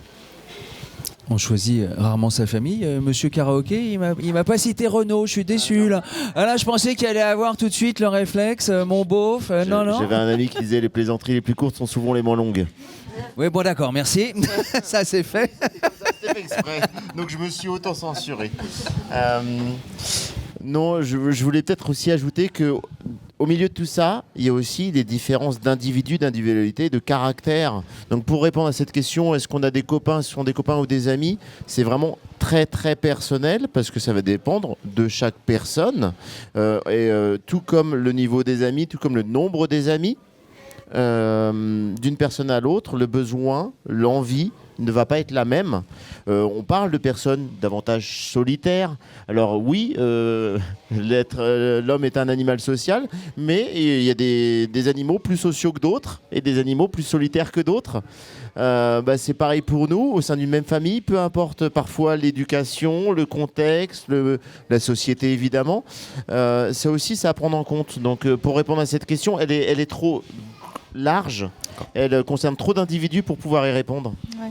Et peut-être je rajouterais, c'est vraiment une des idées que Montaigne développe, le fait que le nombre d'amis n'est pas important, mais c'est la qualité. L'amitié qu'il retrouve de chez la Boétie, c'est une relation unique qui est parfois suffisante et qu'il n'a pas besoin de plus d'amis que ça. Donc c'est la terme de quantité. Est-ce qu'on possède des amis? Est-ce que, vous savez, les enfants maternels, ils comptent le nombre d'amis qu'ils ont et après ils se calculent en disant moi j'ai plus d'amis que toi. Et ce verbe avoir des amis, ça renvoie à quelque chose qui peut-être qu'on recherche, c'est être l'ami de quelqu'un ou tu es l'ami de moi. Voilà. Donc quantité, qualité. La différence entre être et avoir, quoi. Juste là-dessus, ce qui ressort par rapport à ce que vous disiez tout à l'heure sur l'évolution des relations et de la qualification des relations, il y a beaucoup de jeunes maintenant qui parlent plus d'avoir un ami, ou même dans les relations amoureuses, mais de relationner. Et donc ça change. Effectivement, il y a plus ce qui est au centre, c'est la relation avec l'autre. C'est pas j'ai ou je suis. D'accord, le relationner. On aura appris un nouveau mot aujourd'hui. Il y avait juste avant « je suis en relation » qui est un tout petit peu plus ancien comme expression, mais qui était la première évolution de cette conception. Je suis en relation. D'accord. On poursuit sur la capacité des parents à accompagner les enfants justement à nourrir des amitiés épanouissantes et peut-être sur la durée. Mais après, qu'est-ce qu'un parent peut faire? Et ensuite, on viendra sur la toxicité. Qu'est-ce qu'un parent peut faire? Alors, je me rappelle de notre échange lors de la préparation, ou comment accompagner les amitiés de nos enfants. Et la phrase spontanée qui m'est arrivée, mais en fait, on les laissant naître, vivre et mourir pour vos enfants. Des amitiés, hein? Les enfants, ouais. Pardon. Soyons précis dans les termes. En les lançant, oui, les amitiés de nos enfants, en les lançant naître, vivre et mourir. Et donc en accompagnant l'expression de ce qu'ils vivent, de leurs émotions pendant cette amitié-là, en étant attentifs, en étant donc vigilants par rapport à des dérives potentielles, en les amenant à s'exprimer sur ce que leur apporte cette amitié, de quoi ils ont besoin pour alimenter cette amitié, parce qu'une amitié, ça s'alimente aussi. Et puis voir, et du coup ça nous permet ça d'être vigilants sur l'expression de limites ou potentiel de cette amitié ou de dérive de cette amitié. En tant que parent, je pense que notre rôle il est à la fois aussi simple et aussi compliqué que ça, parce qu'il est à la fois aussi peu précis et aussi précis que ça. On a peu d'outils, c'est difficile d'arriver avec une mallette à outils préchargée là, à dégainer en cas de besoin, parce qu'on est sur du suivi, de l'accompagnement tellement contextuel, individualisé et voilà, qui doit être adapté à un moment clé, à un sentiment clé, à une émotion clé, qu'on ne peut pas avoir des outils préconfigurés comme ça. Donc c'est vraiment, encore une fois, là pour le coup, de l'empathie envers nos enfants. Voilà. Le dialogue peut-être aussi, c'est ce que disait Madame tout à l'heure, en disant voilà, il faut commencer à poser des bases aussi, et ces bases elles viennent que par le dialogue. Le dialogue, amener un enfant à s'exprimer, c'est lui poser des questions, c'est lui montrer qu'on les écoute, ces questions, c'est reformuler, amener à reformuler. C'est exprimer soi-même les inquiétudes que ça génère en nous ou les contrariétés que ça provoque en nous, mais aussi en ces termes. Là, ce que tu me dis, ça m'inquiète. Là, ce que tu me racontes de ta relation avec ton ami, ça m'inquiète. Et pour telle raison. Et par contre, il y a peut-être quelques pièges qu'on peut éviter. C'est les jugements de valeur sur ses amis. Quand on commençait à en discuter avec monsieur en préambule de l'échange, ça m'a vraiment fait penser à ça. Je pense qu'on peut refuser plein de situations, enfin c'est même notre devoir en tant que parent, notre droit en tant que parent, de refuser des situations parce qu'on les estime pas assez sécures, parce qu'on les estime non conformes à nos valeurs, au cadre qu'on avait défini. Aucun souci. Par contre, on est beaucoup c'est beaucoup moins légitime, on est beaucoup plus illégitime à vouloir interdire des relations, à vouloir avoir une espèce de droit de veto sur les sentiments qu'ont nos enfants. Moi, je ne l'aime pas, mais ça me regarde. Par contre, là, ce que lui est en train de faire à ce moment-là ou envisage de faire avec toi, ça me pose souci pour telle et telle raison objective. Donc, on est dans l'objectivisation de ce que vit ou potentiellement peut vivre votre enfant avec ses amis, peu importe, plus que dans le jugement de valeur porté sur la personne, sur l'ami en particulier. On n'est pas là pour aimer les amis de nos enfants. Les amis de nos enfants ne sont pas nos amis. Et ça, pour moi, c'est important en préalable, de faire la part des choses. Et puis d'ailleurs, c'est plutôt normal que les amis de nos enfants ne soient pas nos amis. Parce qu'a priori, si on reprend la définition du tout début, on ne se reconnaît pas en eux, ils ne nous apportent pas forcément des choses complémentaires à ce que nous sommes nous, donc c'est plutôt normal. Donc ne cherchons pas à vouloir faire un parallèle entre notre enfant et nous. Et restons sur des choses, sur des situations factuelles. Moi, ce qui m'a touché dans votre récit de votre fille, madame, c'est quand elle s'accrochait en disant « mais c'est mon ami, c'est mon ami ». Mais en fait, oui, c'était son ami. Elle s'est peut-être trompée sur le fait que, par contre, peut-être que pour l'autre jeune fille, ne la considérait pas comme son amie. Ça, c'est autre chose. Mais pour elle, c'était son ami. Peut-être. Mais ce qui est clair, c'était que c'était son ami. Et à ce moment-là, le besoin qui correspondait d'amitié était bien supérieur, en tout cas dans son esprit, au préjudice causé par cette amitié. C'est compliqué à gérer. Mais en fait, elle était en train de vous dire la pure vérité, la plus sincère et la plus authentique et la plus vierge possible, c'est à savoir, c'est mon ami. Après, l'amitié, on disait c'est une construction. Ça veut dire qu'on peut se tromper sur une construction. Puisqu'on est une construction à deux, on peut se tromper. Même quand c'est intuitif, l'intuition étant la forme la plus aboutie de l'intelligence, mais comme on est à deux, on peut se tromper sur la nature notamment de ce que ressent l'autre envers nous. Mais en attendant, c'était vraiment son ami à ce moment-là, et c'était un critère qui prévalait à bien d'autres désagréments. Donc ce qu'on peut accompagner, c'est typiquement dans ce type de situation, c'est mettre sous les yeux ce qui nous dérange, ce qui nous dérange et au point ce qui n'est pas acceptable en termes de situation, en termes d'arrêt, mais pas en termes de relation. Moi, je pense que là, typiquement, notre rôle, c'est de distinguer ce qui est l'ordre de la relation que peut avoir notre enfant avec une autre personne, de ce qu'il fait avec lui. Et notre droit, notre devoir de parents, c'est d'intervenir sur ce que notre enfant fait, pas sur ce qu'il ressent ou ce qu'il pense des autres. Donc on est plus sur la notion, si on est objectif, si je reprends les termes entre l'objectif et le subjectif, on est objectif quand on est dans un instinct de protection, on est subjectif quand on est peut-être continuer avec monsieur, peut-être que... Non, vous l'avez pas, d'accord. Ok. Donc c'est ça, l'objectif c'est l'instinct de protection que l'on a vis-à-vis de son enfant. Mais c'est aussi dans l'argumentation, c'est que je peux t'interdire de sortir avec ce jeune homme, de faire une sortie. Mais justement, d'ailleurs, la nuance est intéressante. Je peux t'interdire de faire une activité avec ce jeune homme parce que cette activité ne me convient pas ou parce que j'ai des craintes que ça dégénère en ceci, en cela. En revanche, je suis beaucoup plus illégitime et du coup inefficace à t'interdire de faire cette activité avec ce jeune homme parce que c'est ce jeune homme. D'accord. À la question, y a-t-il les amitiés toxiques ? Je pense que l'exemple que vous avez cité, madame, et votre récit, évidemment, la réponse est oui. Là, c'était très visible. Parfois, est-ce qu'une amitié toxique peut être finalement pas aussi visible parce que là, elle était tangible à travers le cas de harcèlement ? Qu'est-ce qu'on peut faire pour se prémunir de ça ? Se prémunir ou repérer les deux ? Ou repérer. Et repérer peut-être. Alors se prémunir, c'est c'est ce qu'on se dit depuis tout à l'heure sur favoriser l'expression et aider les enfants dès qu'ils sont petits à s'exprimer, à valoriser, à s'exprimer et à valoriser cette expression-là sur du positif comme sur du négatif.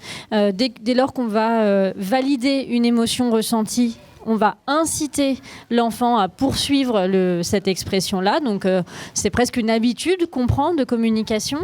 Ensuite, sur la période de préadolescence, adolescence, on se l'est dit aussi, il y a un peu du repli, on communique moins, on est dans une autre phase. Il y a des indications qui vont nous alerter ou nous amener soit à poser des questions, soit à se poser déjà des questions et à les formuler. Donc, ça va être un changement dans les résultats scolaires, un changement de rythme, des difficultés de sommeil, des difficultés alimentaires, une perte de poids, de la prise de poids, un changement de cercle aussi radical, où d'un coup, notre enfant, il n'est plus du tout dans le même cercle de copains, d'amis, de relations, et donc ça interroge.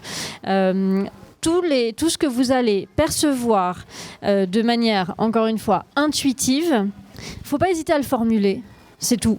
C'est presque aussi simple que ça. C'est de pouvoir dire à son enfant, j'ai repéré ça, je peux complètement me tromper, mais je suis inquiet, je suis inquiète parce que je vois ça. Est-ce que tu veux qu'on en parle ? Oui, non. Si c'est non, c'est pas grave, on s'en parle pas tout de suite, mais tu sais que on peut s'en parler. Et que si c'est pas avec moi que tu as envie d'en parler, c'est possible d'en parler ailleurs. Avec le CPE, avec un médiateur, avec un animateur, avec un autre professionnel. Mais l'inviter à s'exprimer et surtout, tout à l'heure, quand on parlait de la petite enfance, on parlait d'espaces sécurisants où l'enfant sait qu'il va pouvoir retrouver un adulte qui fait attention à lui. À l'adolescence, c'est exactement la même chose. C'est-à-dire que même si il ou elle vous rejette, ils ont quand même besoin d'avoir un point solide qui ne bouge pas, où ils peuvent y revenir quand ils veulent. Même si c'est une fois par an, mais c'est quand ils veulent. Et même si c'est... Oui, c'est fatigant. C'est très fatigant. Même si c'est exprimé de manière maladroite, violente, agressive, etc., c'est forcément l'expression de quelque chose. Et donc, le simple fait de dire « je t'ai observé, j'ai constaté ça, je peux me tromper », déjà, c'est marquer son attention, son affection et son amour, et c'est essentiel. On a évoqué... Ah oui, pardon. Et de témoigner. qu'est-ce qu'on doit faire quand l'enfant nous dit voilà, il y a tous ces problèmes avec tel ami, vu qu'on n'est pas légitime à interdire. Alors, je vais laisser Frédéric répondre parce que je sais ce qu'il va vous répondre et je le sens s'agiter. Je voudrais juste revenir. Non, il y a juste un point. Je te connais, tu es mon ami. Oui. Non, il y a juste un point sur lequel je vous reprends avec beaucoup de bienveillance, mais aussi d'attention parce que c'est quelque chose qui plane un petit peu depuis tout à l'heure. Les enfants qui harcèlent, et vous en parlerez, j'imagine, cet après-midi, où les enfants qui ont des comportements toxiques ne sont pas des méchants. Ne sont pas le mot pervers narcissique, moi, me fait assez bondir parce que c'est un truc qui est archi à la mode, qui ne veut strictement rien dire, qui dédouane, on entend ça beaucoup chez les adultes, chez les hommes violents, etc., qui dédouane beaucoup de choses. Donc juste avoir cette attention-là, nous en tant que citoyens, mais aussi en tant que parents, sur le fait de poser des diagnostics ou des termes erronés qui vont alimenter tout un système de discrimination. Et puis, il n'en reste pas moins que ça reste des enfants, même s'ils ont des comportements toxiques et même s'ils sont harceleurs, il y a quelque chose d'autre que ça dit de leur souffrance derrière. Voilà, ça cautionne pas, ça n'excuse pas. Mais d'ailleurs, c'est je fais du teasing sur effectivement la conférence de cet après-midi. La première question que je vais poser à une intervenante, c'est y a-t-il un profil type du harceleur ? Et elle dira, la réponse est non, c'est le contexte qui va amener l'enfant à devenir un harceleur. Frédéric ? Je vais essayer d'être complémentaire, alors, si je suis ton ami. Alors déjà, je voulais revenir sur le terme de légitime. Puisqu'en tant que parents, nous sommes légitimes, d'un point de vue légal, à interdire, autoriser. Ça, quand je parlais de légitimité, c'était aux yeux de l'enfant, de nos enfants. Parce que l'aspect légal, purement légal, bien sûr qu'un parent est en droit et en devoir, tant que, évidemment, ça ne touche pas à l'intégrité physique, morale, affective et psychologique de l'enfant, d'autoriser, d'interdire ou d'imposer tout ce qui lui semblera pertinent dans le cadre de sa fonction parentale. Donc je ne parlais pas de cette légitimité-là. Je parlais de légitimité aux yeux de l'enfant et du coup de l'efficacité, donc de l'intérêt pédagogique, d'interdire une relation. Et particulièrement à l'âge adolescent, si je t'interdis de fréquenter telle personne, je suis en train de garantir que tu vas fréquenter cette personne. C'est de ça dont je parlais. Donc, à un moment, rentrer en conflit frontalement sur la nature d'une relation avec un adolescent, c'est comme lui interdire de fumer, disant pas question, tu fumes pas, voilà. C'est le meilleur moyen d'être sûr qu'il va étenter sa cigarette. Je dis pas que ça va en faire un fumeur, mais voilà, parce qu'on est dans une phase d'opposition et encore plus si déjà il y a cette envie-là de fréquenter telle ou telle personne. Je voulais être bien clair, c'est bien de ça dont on parle là. Donc, interdire unilatéralement à son enfant de fréquenter cette personne, même si il s'avère qu'à nos yeux, cette personne est objectivement problématique, toxique, c'est risqué. C'est risqué en termes de réussite. En termes de réussite. Ça risque surtout de favoriser le contraire et de créer une rupture pas forcément permanente, en tout cas définitive, mais de relations, d'échanges entre notre enfant et nous, et puis de plonger encore plus notre enfant dans cette relation toxique. Alors on fait quoi ? C'est un pari. Alors on fait quoi ? Non mais déjà je vais être bien clair là-dessus. On fait quoi ? Alors déjà, s'il y avait une recette miracle, on ne serait pas en train de faire des conférences sur le harcèlement, les relations toxiques, etc. Mais on fait quoi ? Eh bien en fait, en termes de tu qui tue, alors comme nous avons eu l'occasion de nous rencontrer lors d'un coin des parents où nous avons abordé cette notion, c'est le principe de parler moi je préfère parler de message je, mais on parle de la même chose, c'est de s'exprimer en son nom sur ce qu'on voit, ce qu'on ressent et amener notre enfant à se poser les mêmes questions que nous on se pose. C'est de chercher à l'éclairer sur la nature qu'il éclaire lui-même la nature de cette relation et les conséquences. On est dans la pédagogie, en effet. La seule solution qui n'est pas du tout la plus simple, en tout cas à mettre en œuvre, c'est d'être dans une approche pédagogique vis-à-vis de notre enfant sur qu'est-ce qui est en train de se passer, de se jouer avec cette personne qui nous pose problème, en tout cas qui nous interpelle, en tout cas qui a su tirer tous les signaux d'alarme, en termes de est-ce que tu penses que c'est ça? Moi j'ai l'impression que non. Est-ce que quand elle fait ceci, elle fait cela, quelles sont les conséquences sur toi? Est-ce que c'est quelque chose qui te convient? Et après, en fonction des réponses, c'est continuer à rebondir. Ben non, mais quoi? Qu'est-ce qu'elle t'apporte d'autre? Donc ce que tu es en train de me dire, c'est que là, le fait qu'elle t'apporte cette reconnaissance au sein du groupe, ça vaut toute l'humiliation que tu ressens dans ces moments-là? Ah non, peut-être pas. Alors évidemment, là, je vous décris le schéma d'un dialogue idéal. Mais en fait, c'est ce travail pédagogique-là, de jeu, de questions, de réponses. On déconstruit la relation, non pas pour l'enterrer unilatéralement, mais pour l'analyser à deux. Enfin, à deux, ou alors à trois avec les parents, oui. Là, j'étais sur un échange, voilà. Mais effectivement, ou à trois, ou à quatre quand on a des grands frères et grandes sœurs. Enfin, peu importe. En tout cas, peu importe le schéma familial. Mais en tout cas, on cherche à la déconstruire. Mais attention, attention à ce verbe. Déconstruire, ça ne veut pas dire détruire. Voilà. Le tu qui tue.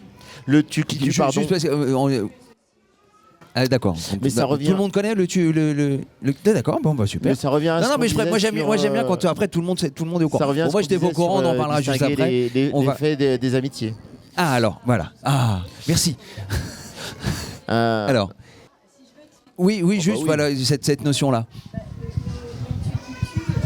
C'est dans une situation conflictuelle, ça nous évite en fait de parler de notre propre ressenti. Donc on dit à l'autre tu n'as pas fait ci, tu n'as pas fait ça, tu l'as mal fait, tu l'as pas fait. Donc c'est un tu de reproche. Il n'y aura pas derrière le tu, il n'y a pas notre ressenti. Et là on va parler du jeu, c'est ce que disait Frédéric. Oui. On va plutôt d'accord. On parle du jeu, mais en fait ça permet de, c'est ce qu'on se disait la dernière fois, on va chercher l'empathie chez l'autre. Parce qu'on n'est pas dans le reproche. C'est j'ai ressenti ça ou j'ai besoin qu'il y ait quelque chose qui se modifie là-dessus pour qu'on ait une relation plus apaisée, etc. Ion. Tout en sachant que linguistiquement, c'est quelque chose de très complexe parce que c'est des choses qui sont ancrées dans nos usages linguistiques. Combien de fois vous dites « tu m'énerves » alors qu'en réalité, c'est pas toi qui m'énerve, c'est je suis énervé par rapport à quelque chose. D'accord. Ouais. Oli, ah pas. Tu fais qui m'énerve, c'est pas Ouais. toi. Ouais. C'est une énorme différence. Revenir sur le comportement, revenir sur le comportement, sur les agissements, et non pas sur l'individu, sur la personne. C'est une énorme différence. Vous voulez dire? Quand on identifie une situation de harcèlement, par rapport aux victimes, on déconseille d'utiliser cette position assez. Oui, mais on n'était pas du tout dans cette... On était sur la communication parent-enfant. Pas... Oui, mais pas sur des situations, tout à fait. Mais c'est comme dans les violences conjugales, on ne fait pas de médiation. Enfin, tout à fait. Et juste pour terminer, donc évidemment, et pour compléter... Communication non violente avec qui? Du parent avec l'enfant? Ah non, de l'enfant victime avec... Oui.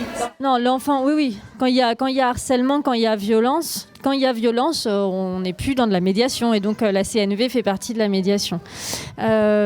Juste pour répondre quand même et compléter un point important, évidemment que vous êtes en droit et en devoir quand il y a une relation extrêmement grave, extrêmement affirmée, de harcèlement, de toxicité qui met en péril la santé psychique, la santé mentale de votre enfant, d'intervenir. Et c'est exactement ce que vous avez fait en l'amenant à communiquer et à exprimer ses sentiments et en l'aidant à mettre fin à une relation. Donc bien sûr qu'en tant que parent, on peut intervenir quand il y a danger, c'est votre devoir, hein, ça c'est clair. Ouais.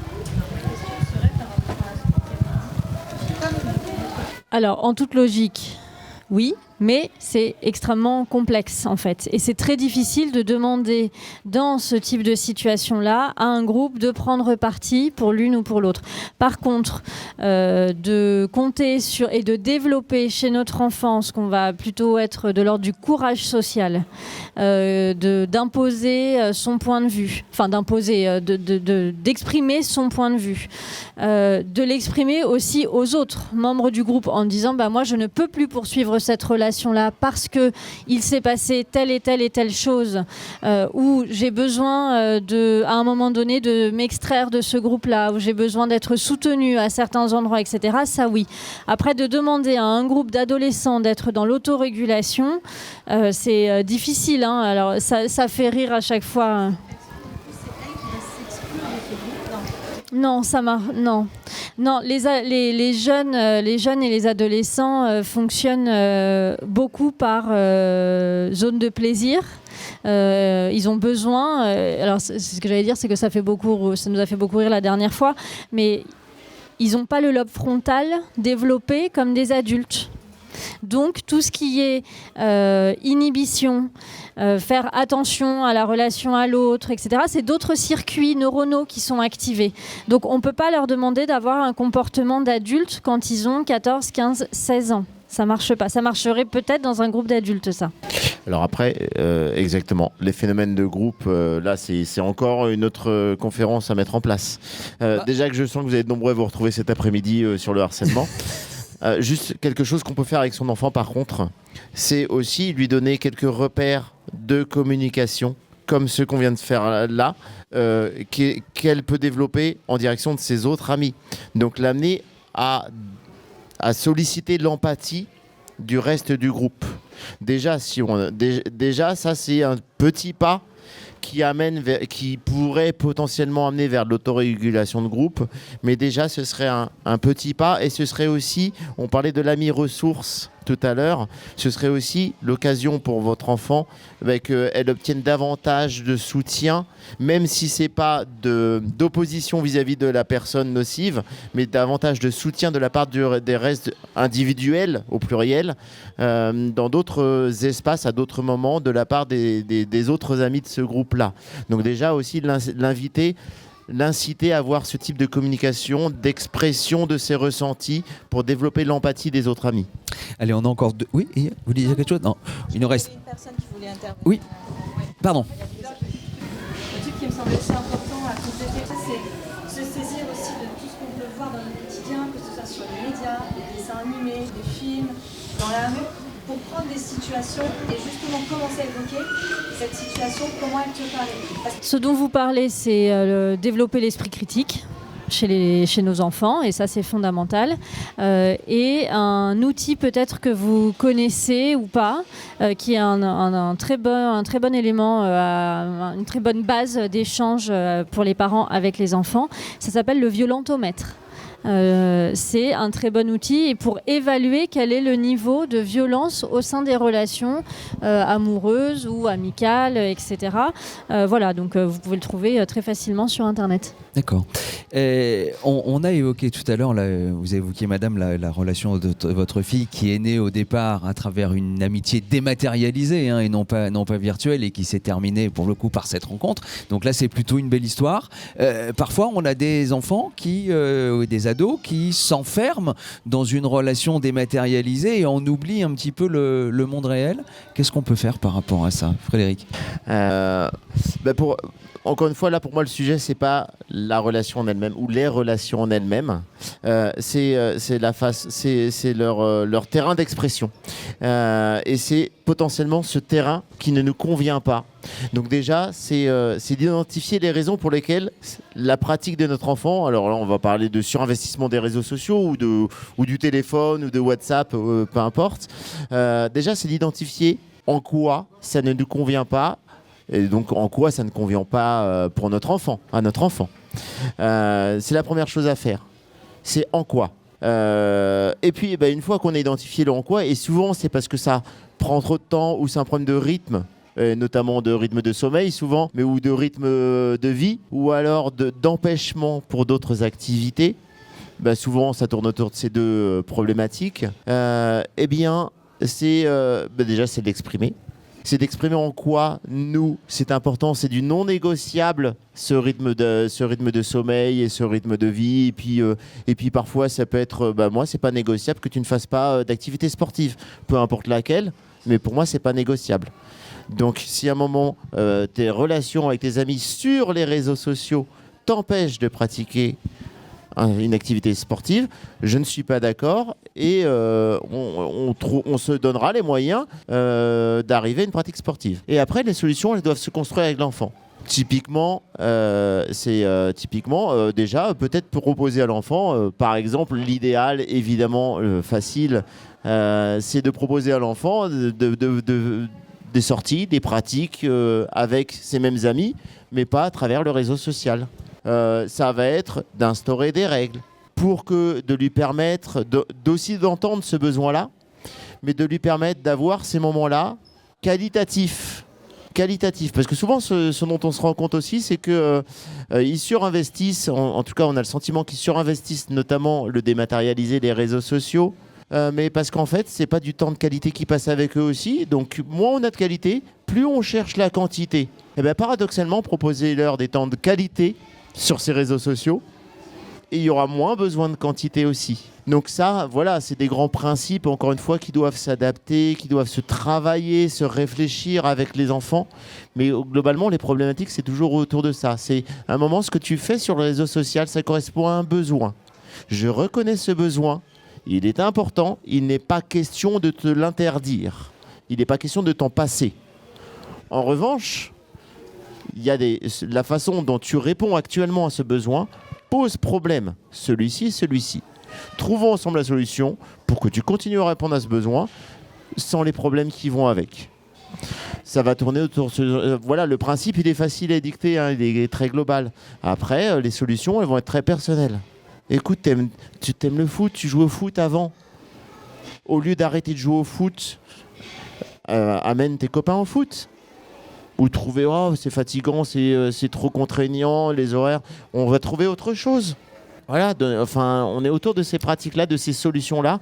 Mais par contre, ce qui me paraît important aussi, c'est pas cogitation, mais la co-construction. C'est tout à fait le terme de co-cogitation, d'ailleurs, l'aspect co qui est prédominant, qui est très très important. On est dans la co-construction des solutions, là en l'occurrence vis-à-vis de nos enfants. Et d'ailleurs c'est un sujet qu'on avait évoqué l'année dernière sur une table ronde aussi. Il y avait des parents qui avaient instauré, moi j'avais découvert ça, instauré des chartes d'utilisation du téléphone portable à la maison, et les parents qui disaient pour que nos enfants n'utilisent plus les téléphones à partir de 20h ou 22h là, et les parents, pareil, coupent le téléphone et comme ça, on revient à cette notion de mimétisme du plus jeune âge. On va terminer avec une petite partie de philosophie encore. Monsieur le maire est arrivé tout à l'heure en parlant de bienveillance, de l'amitié. Il en donnait une définition comme la bienveillance pour la société. Moi, j'ai une dernière question et puis après, si on peut en dire quelques mots aussi ensemble.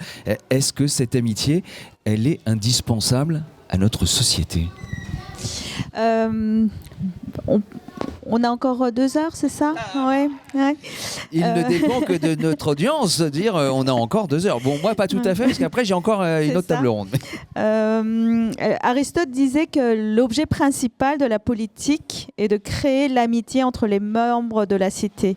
Donc avec cette idée, donc on en a parlé tout à l'heure, des amitiés vertueuses ou qui est désintéressée, qui est bénéfique à chacun. Mais alors peut-être qu'il ne le nomme pas bien sûr, hein, mais je pense que cette idée de bienveillance, c'est ce qu'il y a dans cette idée de vertuosité, d'amitié vertueuse.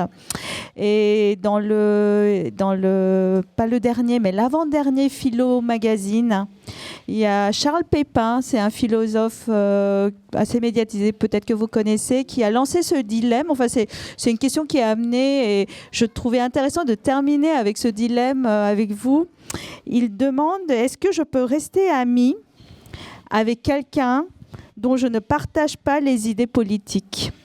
Et c'est c'est une question qui s'est beaucoup discutée récemment avec tout ce qui s'est passé au niveau politique ici. Et ça pose les questions de valeur, ça pose les questions de qu'est-ce que j'accepte, qu'est-ce que je n'accepte pas dans cette amitié. Et voilà, si vous avez envie qu'on se lance sur 5 minutes d'atelier philo sur... Est-ce que vous pouvez rester ami avec quelqu'un qui a des idées politiques complètement différentes ? Parce que ça dit quelque chose aussi de la société dans laquelle on vit et dans la construction de la société qu'on souhaite. Madame. Moi, je reprendrai la notion de Jennifer sur le courage social. C'est très me souviens que pendant la L'idée est de rester, c'est-à-dire que par exemple quelqu'un qui va changer de vision politique, donc c'est notre ami au départ, mais il change de vision, de valeur, de vision du monde. Il y a une question finalement, enfin, je vais pas me remettre une pièce dans la machine, mais finalement, une amitié est-elle éternelle ? En fait, alors j'ai apporté ma réponse tout à l'heure en disant qu'il fallait laisser naître, vivre et mourir les amitiés. Donc potentiellement, ça meurt une amitié, ça peut mourir de manière prématurée ou pas. Tout comme ça se construit, ça se détruit aussi, ça se déconstruit, ça se détruit. En fonction, c'est propre à chacun. Et je crois que c'est. Et puis d'ailleurs, c'est même plus que propre à chacun, c'est propre à chaque relation. Si on réfléchit, et donc ce sera pareil pour nos enfants. On n'a jamais, encore une fois, je reviens à ce concept de niveau d'amitié ou d'amitié différente. On n'a pas les mêmes contrats d'amitié avec telle personne. Enfin, même nous, on partage des amitiés complètement différentes. On va être plus ou moins regardant sur les valeurs de tel ami que sur tel autre. On va être plus ou moins conciliant. On va être plus ou moins, on va se sentir plus ou moins rapproché par des valeurs, avec d'autres par des pratiques, avec d'autres par des approches. Dans tous ces termes, il y a des nuances. Et la question, c'est à un moment, est-ce que moi j'y trouve mon compte ? Est-ce que lui, est-ce que c'est pas forcément réciproque, mais est-ce qu'il y a un retour, même s'il n'est pas égalitaire, est-ce qu'il est équivalent ? Et à partir de là, voilà. Donc c'est la vie, c'est la vie. Donc pour moi, c'est évident qu'une amitié n'est pas éternelle. En tout cas, n'est pas éternelle de façon inconditionnelle, systématique. Mais après, des amitiés éternelles, il en existe aussi. Voilà. Alors, je vais vous révéler donc la synthèse de l'argumentation de Charles Pépin. Je rappelle quelle était la question du dilemme. Ne puis-je rester ami avec quelqu'un dont je ne partage pas les idées politiques ? Voici la réponse. Après une page d'argumentation quand même, c'est une synthèse. Bref, il y a deux visions. La première, idéaliste, véhicule l'idée aristotélicienne d'une amitié capable de nous rendre meilleurs, voire de nous permettre de changer d'avis. Donc on est dans la confrontation. La deuxième, plus réaliste, plus calculatrice, mais en un sens noble, ou à tout le moins acceptable. Nous n'avons qu'une vie et elle peut être courte, alors prenons ce qu'il y a à prendre et renonçons au reste. Merci beaucoup à tous les trois d'avoir été avec nous ce Merci matin. à vous. Merci également à vous d'avoir été avec nous.